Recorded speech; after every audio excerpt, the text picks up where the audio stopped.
at the burden of disease in the European region, the most important causes of death and disability are non-communicable diseases, so heart disease, cancers, diabetes, and physical inactivity and sedentary behaviours are some of the most important risk factors contributing to that burden of disease. So getting populations more active, building urban environments, cities where people can be physically active as part of everyday life is extremely important. So activities both to promote awareness around physical activity but also to create the infrastructure for people to be physically active is essential.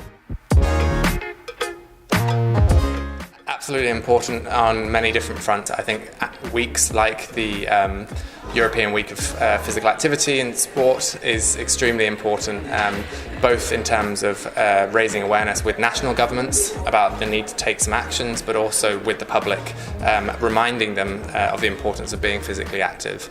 But then also civil society is a critical player in terms of reviewing evidence, looking at potential solutions, being creative and thinking out of the box about ways in which we can address this issue of physical inactivity, being advocates for things such as cycle infrastructure, being advocates for better planning in terms of new housing developments, etc.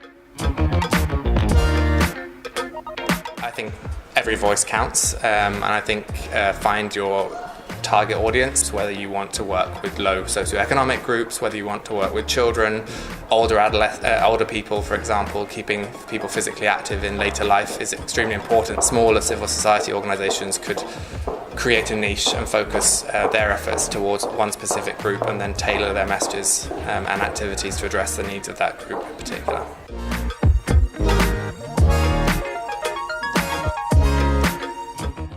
I think every activity that keeps physical activity on the agenda is really important, and aligning the priorities is essential. So in the sense that we, as the European region, have our physical activity strategy for the European region, which sets out a number of priorities such as promoting activity across the life course, reaching vulnerable groups, building environments that support physical activity.